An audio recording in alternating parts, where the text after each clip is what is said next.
అప్పుడే తండ్రి మరణించినట్టు ఆవేదన చెందే తల్లిని ఎలా ఓదార్చాలో తెలియని శ్రీహర్ష హైదరాబాద్ వచ్చేశాడు.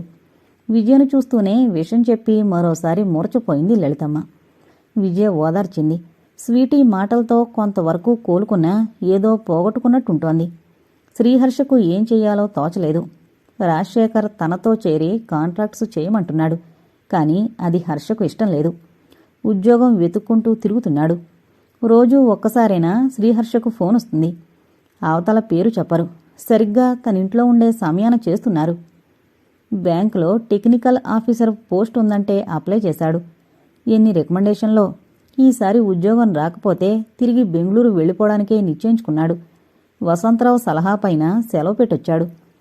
ఇంటర్వ్యూకని చదువుతున్నాడు. స్వీటీ వచ్చింది. మావయ్య, నన్ను జూకు తీసుకెళ్ళవు?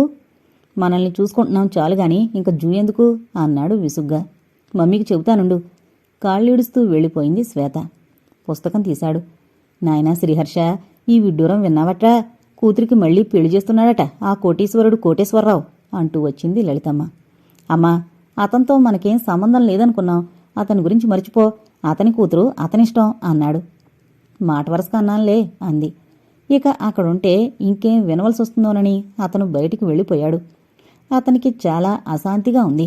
ఇది వరకు రాజా విజయంలు చూస్తే దాంపత్యానికి నిర్వచనంగా ఉండేవారు.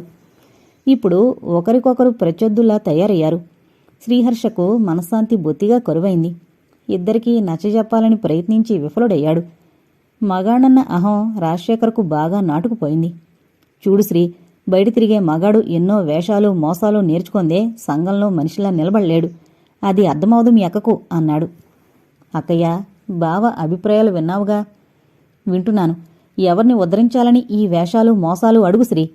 మనకిప్పుడంత అవసరం ఏమొచ్చింది అంటుందామే. అది కావాలి ఇది కావాలని వేధించే భార్యలుంటే అభిప్రాయం వర్తిస్తుంది బావా. అక్కను అర్థం చేసుకోండి అన్నాడు. అవునులే, ఆమె నీ అక్క. ఆమె అన్నమాటలు నచ్చుతాయి. ఆమెను సమర్థిస్తావు అని రాజశేఖర్ నిష్ఠూరమాడాడు. భోజనాల సమయంలో మెల్లగా విజయ్తో విషయం కదిపాడు. శ్రీ, మనిద్దరం ఒకరినొకరు ఎరిగినంతగా ఎవరూ ఎరగరేమో. మనం బయటవారితో తన్నులు తిన్నా కూడా అమ్మతో చెప్పొద్దనుకుని ఒక్క మాట మీద నిలిచాం. నీ అక్కగా కాక ఒక వ్యక్తిగా చూడు. నేను అనుచితంగా అన్యాయంగా ప్రవర్తించిన సంఘటన ఏదైనా ఉంటే చెప్పు అందామే. ఏం చెబుతాడు? తండ్రి లేకనేమో అన్యాయంగా మాట్లాడడం, ఆశలు పెంచుకోవడం చేయలేదు. విజయ్ను అందరూ ఇష్టపడతారు. అది కాదక్క, బావ బయటవాడు కదా. మన ఆశయాలు అభిరుచులు వేరుగా ఉండొచ్చు. అది అర్థం చేసుకో. ప్రయత్నిస్తాను అంది. ఆ రోజంతా ఇండస్ట్రీ గురించి చదువుతూ ఇంట్లోనే కూర్చున్నాడు. రాంగ్ నెంబర్ ఎత్తి విసుగ్గా ఉంటే కాఫీ తాగుతుండగా రాజా వచ్చాడు. శ్రీ, ఒక చిన్న పని చేస్తావా? చెప్పు బావా. ఇప్పుడొక పెద్ద మనిషి వస్తాడు. నా కోసం అడుగుతాడు. పూజలో ఉన్నాడని చెప్పు. మరో 5 నిమిషాలకు మీకోసమే పూజ ముగించొస్తుంటే సీఎం గారు ఫోన్ చేశారని చెప్పు. అదేమిటి బావా? ఆఫీసర్లా కొర్రీలు వేయకు, చెప్పినట్టు చేయి. ఓకే అన్నాడు శ్రీహర్ష. అతనికి రాజశేఖర్ను వదిలేయడం ఇష్టం లేదు. అతనితో స్నేహంగా ఉండి అతని పద్ధతులు మార్చాలి అనుకున్నాడు. అన్నట్టు మరిచానోయ్, నీకిష్టమో లేదో ఒక చిన్న ఆగాడు రాజా. చెప్పండి బావా, ఏం చెయ్యాలి? కాసేపు నా పిఏగా నటించు. శ్రీహర్ష పకపకా నవ్వాడు. నటించడం ఎందుకు? నాకిప్పుడేం పనుంది? పిఏగా పనిచేస్తాను. జీతం ఎంతో చెప్పండి అన్నాడు. జీతం సంగతి తర్వాత, మొదట కాసేపు నటించవయ్యా. ఈ సొసైటీలో మూవ్ కావాలంటే ఎన్నో వేషాలు వెయ్యాలి అన్నాడు టై కట్టుకుంటూ. ఇంతలో బయట బెల్ మోగింది. వెళ్ళు హర్ష, ప్లీజ్. రాజశేఖరం లోపలికి వెళ్ళిపోయాడు. శ్రీహర్ష వెళ్లి తలుపు తీశాడు. నేను ఇంగ్లీష్ ఇన్స్టిట్యూట్ ప్రొఫెసర్ని, రాజశేఖరం గారిని కలుసుకోవాలనొచ్చాను అన్నాడు మర్యాదగా. రండి. తీసుకొచ్చి డ్రాయింగ్ రూంలో కూర్చోబెట్టి కూల్ డ్రింక్ ఇచ్చాడు. వారిని పిలుస్తారా? ఈ సమయంలో పూజలో ఉంటారు, చూసొస్తాను. లోపలికి వెళ్ళాడు. రాజశేఖర్ పరదాచాటును నక్కి నాటకం చూస్తున్నాడు. చేతితో చూపించాడు ఫోన్ చేస్తున్నట్టు. శ్రీహర్ష బయటకొచ్చాడు. మీరొస్తానని చెప్పారట, అందుకే ప్రయాణం ఆపుకుని కూర్చున్నారు. ఇప్పుడే సీఎం ఫోన్ వచ్చింది. మనసున్న మనిషికి అలాంటి అబద్ధాలు ఆడాలంటే ఎంత నరకమో మొదటిసారి అర్థమైంది. 10 నిమిషాల తర్వాత పొట్టులుంగి చుట్టుకుని చెవులో పువ్వు, నుదుట కుంకుమ దిద్దుకుని వచ్చాడు రాజశేఖరం. సారీ చారిగారు, నాకు చాదస్తం ఎక్కువ. పూజ కావాల్సిందే. ఎంత మాట! చాదస్తం అంటారా? తరిగిపోతున్న విలువలను పునరుద్ధరించడం, సంస్కృతిని నెలకొల్పడం కదా అన్నాడు. ఆయన లెంపలు వాయించుకుంటూ. రాజశేఖరం చిదంబరంగా నవ్వాడు. శ్రీహర్షకు అర్థమైంది చారిగారు పరమభక్తుడని, అతని అభిప్రాయాలతో ఏకీభవించాలని తన బావగారు ప్రయత్నిస్తున్నాడని. పిఏ, నా డైరీ తెచ్చి ఆదివారం ఎంగేజ్మెంట్ చూడు, రాజశేఖరం పిలిచాడు. ఆలోచన ఆపి వెళ్ళాడు. డైరీ తిరగేసి మొదటే అనుకున్నట్టు శ్రీహర్ష పెదవి విరిచాడు. నో సార్, ఆ రోజంతా మీరు చాలా బిజీగా ఉన్నారు. 2 ప్రారంభోత్సవాలు, అరంగేట్రం మీటింగ్స్ అన్నాడు పెదవి విరిచి శ్రీహర్ష. అప్పుడే విజయ స్వీటీని తీసుకొచ్చి అందర్నీ చూసింది. Meet my wife doctor Vijaya, leading gynaecologist అని పరిచయం చేశాడు రాజశేఖరం. అతను కంగారు పడుతున్నాడు. I see, glad to meet you, Chari అన్నాడు. నమస్తే, విజయ విష్ చేసింది. భర్త ముఖం ఎందుకలా అయిందో అర్థం కాలేదామకు. పియ్యగారు, ఏదో ఒక సమయం చూసి ఫిక్స్ చేయండి అన్నాడు చారి. శ్రీహర్షకు ప్రాణం పోతున్నట్టుండి ఆ పరిస్థితిని ఎలాగైనా తప్పించాలనిపించింది. చారిగారు, మీకు అనుకూలంగా ఉండే సమయం చూసి ఫోన్ చేస్తాను, మీరు వెళ్ళండి అన్నాడు హడావిడిగా. థ్యాంక్ యూ రాజశేఖరం గారు, మీ ఎస్టేట్ను ఒకసారి చూడాలి అన్నాడు వెళుతూ. అలాగే అని చేతులు జోడించాడు. ఆయన వెళ్ళిపోయాడు. ఈ వేళప్పుడు వచ్చావేమక్క? శ్రీహర్ష తన కంగారు కప్పిపుచ్చుకుంటూ అడిగాడు. స్వీటీ వాళ్ల బడిలో ఎవరో పోయారు, నాకు ఫోన్ చేశారు. నాకు కూడా తలనొప్పిగా ఉంది, వచ్చేశాను. నువ్వెప్పుడు మీ బావగారి పియ్యవయ్యావు? శ్రీహర్ష ఆర్టిఫిషియల్గా నవ్వాడు. అది కాదక్కా. ఒక్క విషయం శ్రీహర్ష, అబద్ధాలతో జీవితం సాగిస్తామనుకోవడం మూర్ఖత్వం అంది తీక్షణంగా. శ్రీహర్షకేం పాలు పోలేదు. చూడు శ్రీ, పనిలేక కూర్చుంటే ఇలాంటి పనికిమాలిన ఆలోచనలు వస్తాయి. అసలు మన నెత్తినేదో శని కూర్చుంది. విజయ్ విసుక్కుంది. లలితమ్మ ఎప్పుడూ ఆలోచిస్తూ కూర్చుంటుంది. ఆమె డైనింగ్ టేబుల్ ముందు కూర్చుంది. ముందు వార్తాపత్రిక ఉన్నా అది తిరగేయడం లేదు. అది కాదు విజయ, అతను మినిస్టర్ గారికి చాలా దగ్గరవాడు. మన టెండర్ రాజశేఖరం సంజయ్షి ఇవ్వబోయాడు. విజయ తిరిగి చూసింది. అతను ముఖం తిప్పుకున్నాడు. విజయ చకచక ఓ నెంబర్కు ఫోన్ చేసింది. హలో, జగపతి గారు ఉన్నారా? డాక్టర్ విజయన్ అని చెప్పండి. హలో జగపతి గారు, నమస్తే. ఒక చిన్న ఫేవర్ కావాలి. ఇంకా ఆశయాలు ఎక్కడున్నాయి? మా తమ్ముడు మీ బ్యాంకులో టెక్నికల్ ఆఫీసర్ పోస్టు ఇంటర్వ్యూ రాశాడు. దయచేసి కాస్త ఫేవర్ చేయండి. వాడికి స్పెషల్గా ఇవ్వొద్దు. ఇంటర్వ్యూ వస్తే మరొకరికి ఫేవర్ చేయకుండా చూడండి. థ్యాంక్ యూ అని ఫోన్ పెట్టేసింది. జగపతి గారు, నీకు తెలుసా విజ్జి? రాజశేఖరం ఆశ్చర్యంగా అడిగాడు, కోపం కంగారు మరిచి. జగపతి పేరు వినగానే నాదస్వరం విన్న పాములా అయ్యాడు. ఈ మధ్యే వాళ్ల ఏకైక పుత్రికకు ఆపరేషన్ చేశాను. ఆవిడకు ప్రాణాపాయం అన్నారట. నేను కాపాడానని ఓ వెర్రి అభిమానం. కాస్త వెటకారంగా అంది. అతనితో చాలా పనుంది డార్లింగ్. బ్యాంకులన్నీ అతని చేతిలో ఉన్నాయి. తబ్బిబ్బైపోయాడు. తెలుసు, అందుకేగా ఆత్మను చంపుకుని చేసిందానికి మరో రూపంలో ప్రతిఫలం తీసుకుంటున్నాను అంది. భలేదాని విజయ, ప్రపంచంలో అన్నింటికన్నా ఖరీదైంది, ఎవరూ ఇవ్వలేంది ప్రాణం. ఆ ప్రాణం ఇచ్చావు, దానికి ప్రతిఫలంగా చిన్న ఫేవర్ అడిగావు, అంతే కదా అన్నాడు. విజయ చిరాగ్గా చూసింది. మీ స్వంతిల్లు అనే పథకం కింద కట్టే ఇండ్లకు కాంట్రాక్టు సంపాదించడానికి ఎంత కష్టపడ్డానో నీకు తెలుసుగా. కొన్నిసార్లు డబ్బు చాలా అవసరం. సిమెంట్కు దానికి కావాలి. ఓవర్ డ్రాఫ్ట్ ఇప్పించు చాలు అన్నాడు పూర్తిగా తగ్గిపోతూ. రాజా, ఇన్నాళ్ళు అవసరం లేదా? తీక్షణంగా చూసింది. ఎక్కడ కాస్త ఇన్ఫ్లుయెన్స్ ఉన్న మనిషి కనిపిస్తే అక్కడే అడగడం ఐ హేట్ ఇట్ అంది కాస్త కోపంగా. ఇన్నాళ్ళు అవసరానికి వేలుకు వేలు కోటేశ్వరరావు సర్దాడు.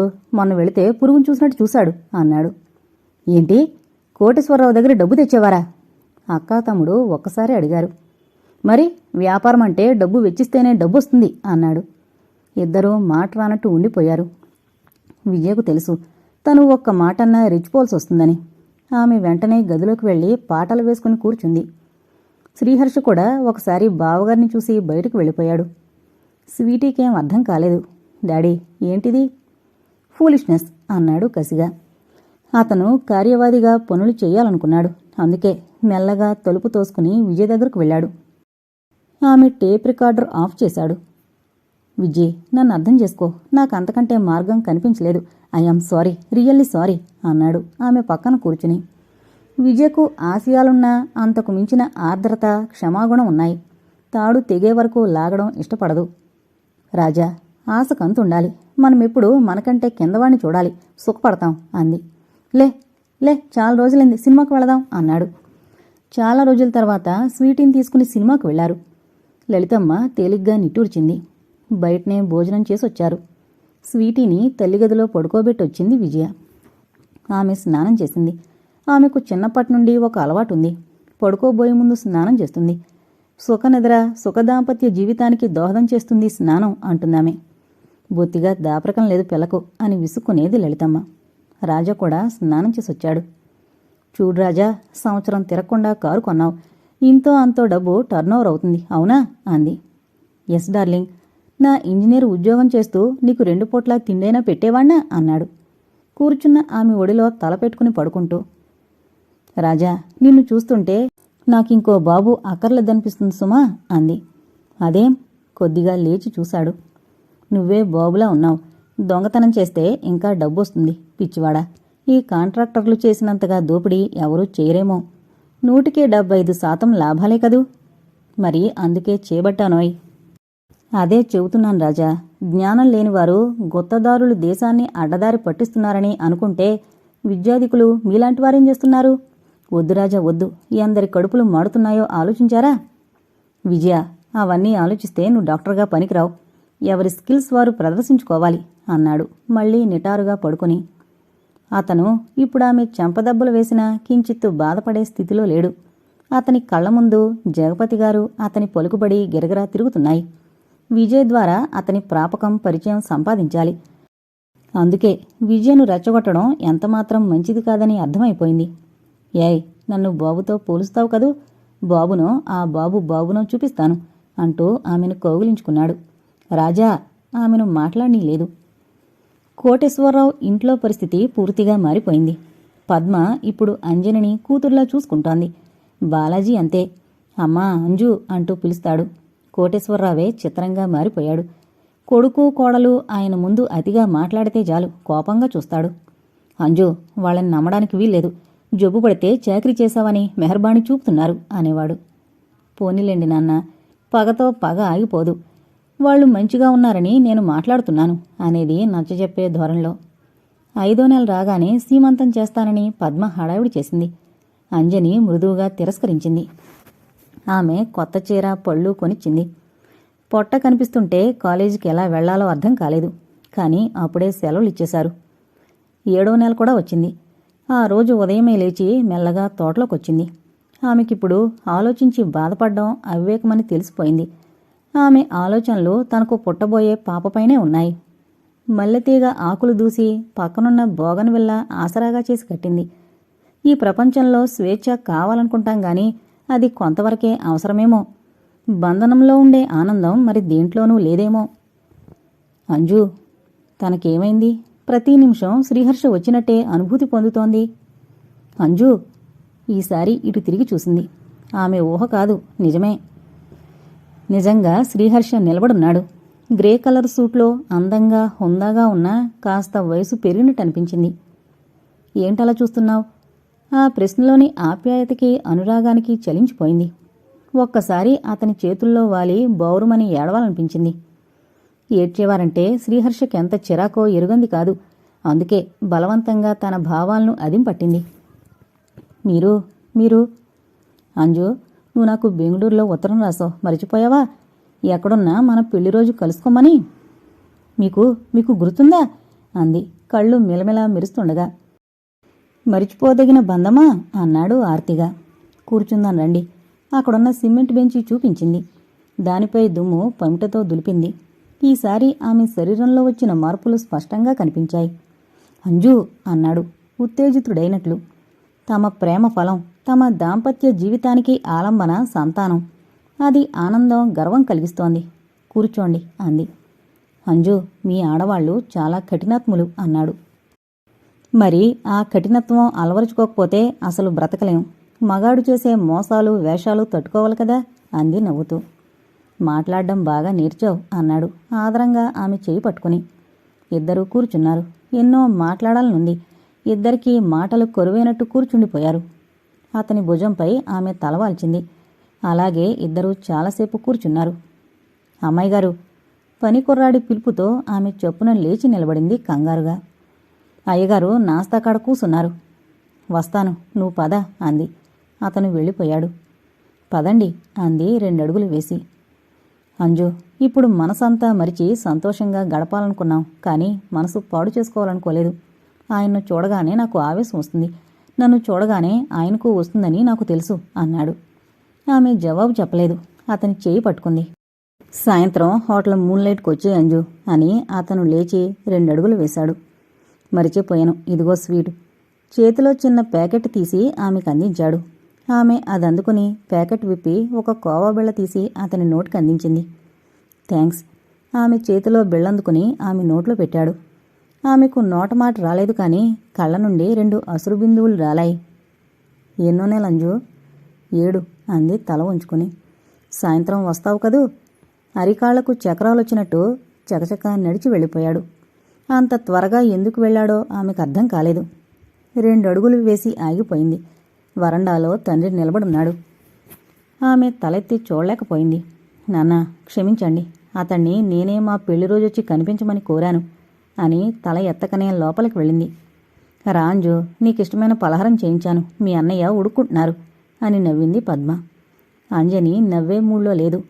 మా చెల్లాయికి తెలీదా డియర్, భర్త ఇష్టమే భార్యకు శిరోధర్యమని. ఏమ్మా అలా ఉన్నావు? ఏం లేదన్నయ్య, ఎందుకో నీరసంగా ఉంది అంది. వచ్చి ఒక కుర్చీ లాక్కుని కూర్చుని. అందరూ పలహారం చేశారు. అంజనికి ఆ రోజు గడవడం చాలా కష్టమనిపించింది. అతి భారంగా ఎదురు చూసింది. 4 గంటల నుండి మరో భయం పట్టుకుంది.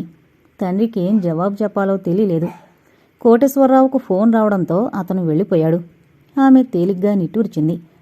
గబగబా బట్టలు మార్చుకుని ఆటో తీసుకుని మూన్లైట్కొచ్చింది. అప్పటికే శ్రీహర్ష ఎదురు చూస్తున్నాడు. అతను రూమ్ బుక్ చేశాడు. గదిలోకి వెళ్ళగానే తెల్ల బూటీలున్న బెనారస్ చీర తీసిచ్చాడు. మీరు జాబ్ చేస్తున్నారా? బ్యాంకులో. నువ్వు చీర కట్టుకో అంజు అన్నాడు. ఆమె బట్టలు మార్చుకుని పూలు తురిమింది. మల్లెలు అతన్ని పిచ్చివాణ్ణి చేశాయి. అతను ఆవేశంగా ఆమెను దగ్గరగా తీసుకుని నుదురు బొగ్గలు చుమ్మించాడు. గుండెలకు బలంగా హత్తుకున్నాడు.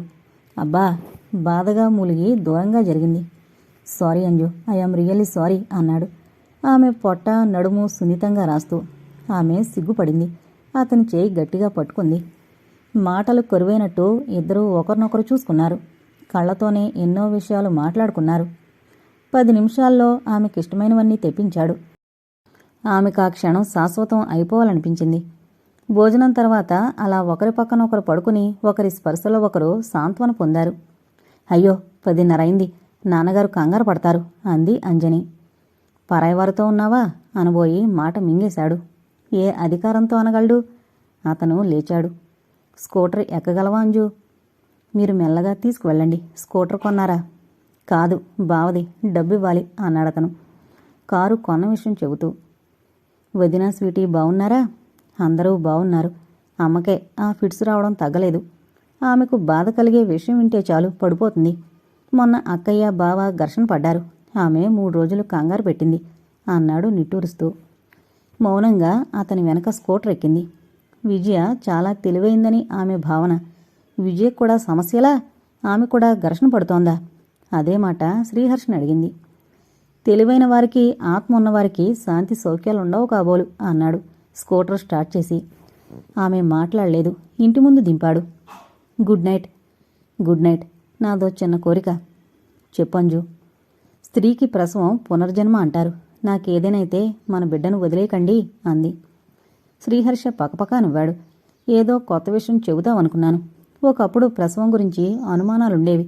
ఇప్పుడు ఎక్కడో ఒక చోట ప్రమాదం జరుగుతుంది. నువ్వేం దిగులు పడకు.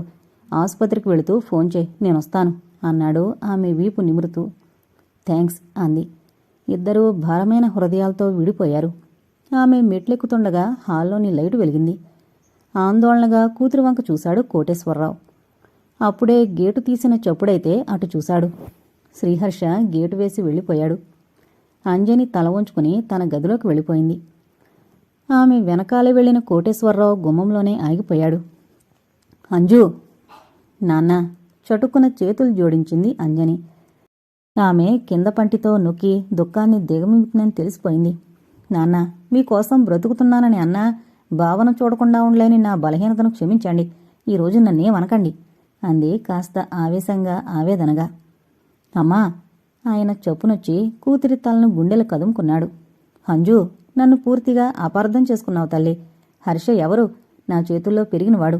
నీకంటే ముందు నా మండే గుండెలకు చందనములా నా హృదయంపై వాలి కబుర్లు చెప్పింది శ్రీహర్ష. అతనిపై తాత్కాలికంగా కోపమొచ్చిన మాట వాస్తవమే, కాని అతను మాట్లాడలేకపోయాడు. నాన్నా, ఆర్తిగా పిలిచింది. అవునమ్మా, రేపే వెళ్ళి శ్రీహర్షను తీసుకొస్తాను అన్నాడు. అతని చేతుల్లో నుండి దూరం జరిగి కళ్ళు ఒత్తుకుంది అంజని. క్షమించండి నాన్న, మీరు కోరినప్పుడు మా జీవితాలు ఒకటి కావు.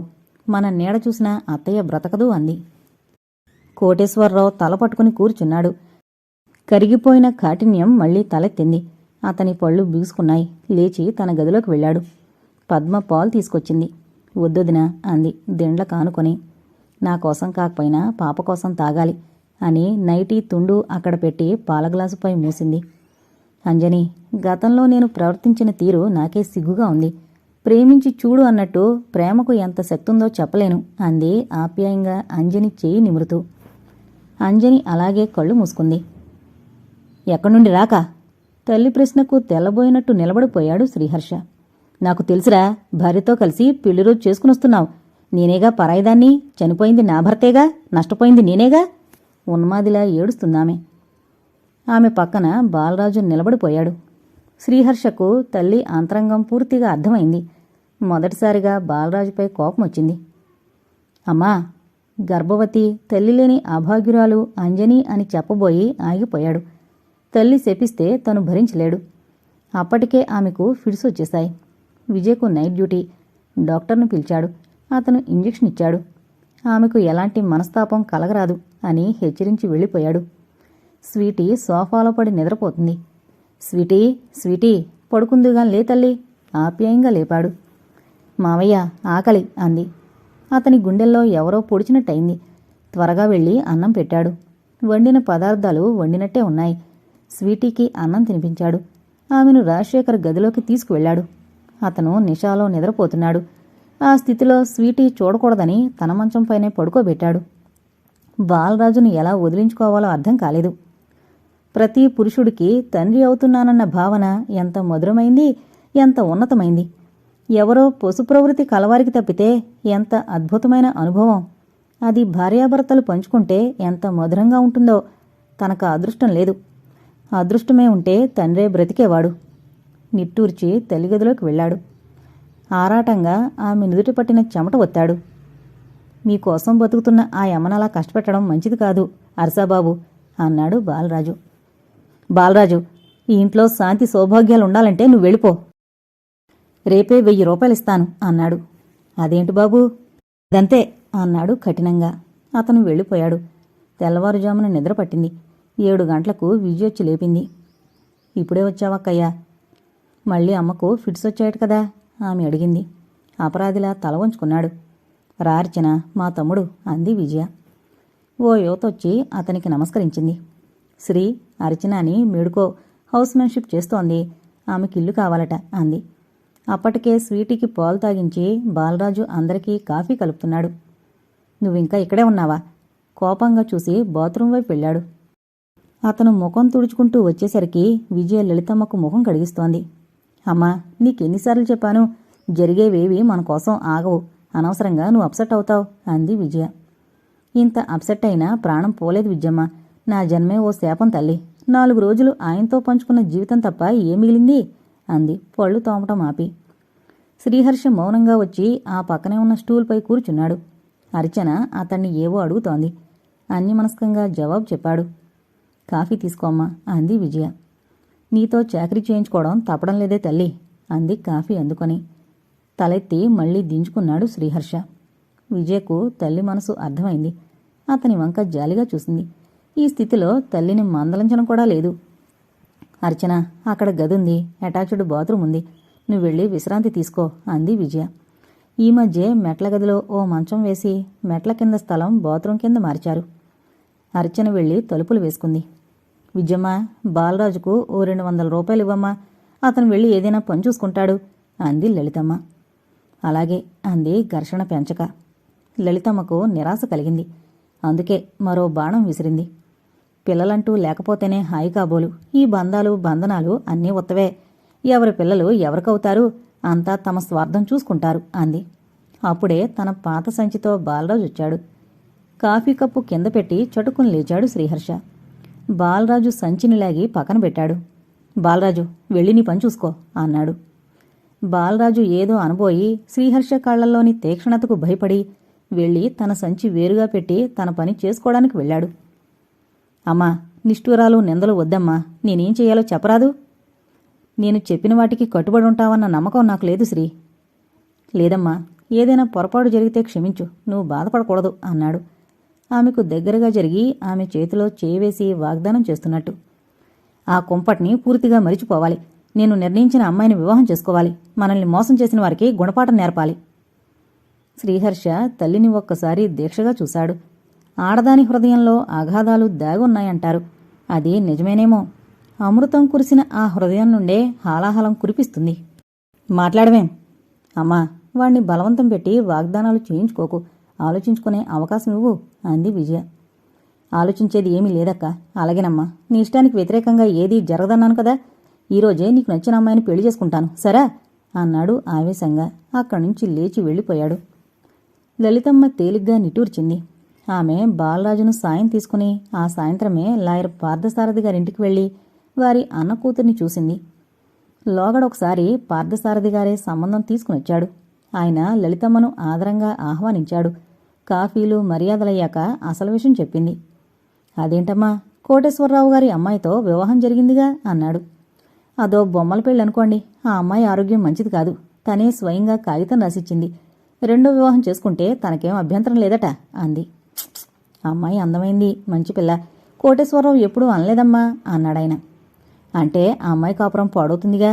అదీగాక ఆయన మీరంతగా నమ్మొద్దు అంది సలహా ఇస్తున్నట్టు. అలాగా, ఆయన మాత్రం మీ పేరు చెబితే ఆదరం ఆప్యాయతలు ఒలికినట్టే మాట్లాడతాడమ్మా అన్నాడు. అదంతా నటనలేండి. మీరే మాట్లాడతారా? మీ అన్నయ్యతో నన్ను మాట్లాడమంటారా? మొదట ఆ అమ్మాయిని అడుగుతాను లలితమ్మగారు. ఈ కాలం పిల్లలు స్వంత నిర్ణయాలు తీసుకుంటారు. రెండో వివాహమని సంశయిస్తున్నారేమో. మన హర్ష వయసు మీకు తెలుసు కదా. అదీగాక ఈ కాలంలో ఆడపిల్లలకే చేస్తున్నారాయే అంది. నేను అమ్మాయితో మాట్లాడి 1-2 రోజుల్లో కబురు చేస్తాను అన్నాడు ఆయన. లలితమ్మ వెళతానని లేచి హాల్లోని వ్యక్తిని చూసి చలనం లేనట్టు ఆగిపోయింది. కోటేశ్వరరావు నిల్చున్నాడు. ఆయన కళ్ళు నిప్పులు కురుస్తున్నాయి. లలితమ్మ ఒక్క క్షణం తడబడినా వెంటనే సర్దుకుంది. వస్తాను పార్థసారథి గారు. దురదృష్టవంతుడు తల తడుపుకుందామనుకుంటే వడగళ్ల వర్షం కురిసిందట అని విసురుగా బయటకొచ్చింది. ఆటోలో కూర్చుంది. బాలరాజు ఒక పక్కకు ఒదిగి కూర్చున్నాడు. అతను పళ్ళు నూరాడు.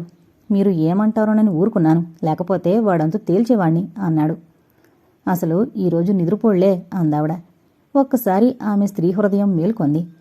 ఆమె భర్త పోయి అలమటించినాడు, ఆదరంగా పిలిచినవాడు, సేద తీర్చి చేరదీసినవాడు తనేనా ఇంత అన్యాయంగా ప్రవర్తించింది? ఏంటోనమ్మా, ఆనందబాబంటే మనము సర్కారు కార్ల తిరిగిపోదుము అన్నాడు బాలరాజు. లలితమ్మలోని జాలి దయ మళ్లీ కరుడుగట్టిపోయాయి. అవును, ఈ ప్రపంచంలో తిరిగి పొందలేనిది తన సౌభాగ్యం. అది తనకు దూరం చేసిన వారెవరైనా క్షమించలేను అనుకుంది. విజయ ఏం జరిగిందని అడగలేదు. అవసరమైతే తల్లే చెబుతుందని ఊరుకుంది. ఎక్కడికి వెళ్ళినా శని వెంటే ఉంటుంది అని గుణుక్కుంది. అందరితో ఖచ్చితంగా చెప్పింది. వివాహం ప్రసక్తొస్తే మొదట ఒక వివాహమైనట్టు చెప్పొద్దని ఆజ్ఞాపించింది. ఆ రోజు శ్రీహర్ష భోజనం చేస్తుండగా అతని స్నేహితుడు రాజనొచ్చాడు. అబ్బా, ఎంత అదృష్టంరా! నువ్వే నా ఏరియాకు ఆఫీసర్గా వచ్చావని విని గాల్లో తేలిపోయాననుకో అన్నాడు. ఒరే నాయనా, నేను గాల్లోకి ఎగరలేను గాని కూర్చుని విషయమేంటో చెప్పు అన్నాడు కుర్చీలాగి. అదేరా, మా ఇండస్ట్రీకి మీ బ్యాంక్ అప్పిస్తుంది. మా పొలం తాకట్టు పెడితే హామీ సరిపోతుందంటాడు అన్నాడు. హామీ సరిపోదని నేనేనా లోన్ రికమెండ్ చేస్తానని ఎలా అనుకున్నావు అన్నాడు చేయి కడిగి. స్నేహితుడికి ఆ మాత్రం చేయలేవట్రా. కావాలంటే శాంక్షన్ అయిన అమౌంట్లో 5% తీసుకో. అవును, ఏది నీ స్వీట్ హార్టు? చుట్టూ కలి చూశాడు. శ్రీహర్ష తలదించుకున్నాడు.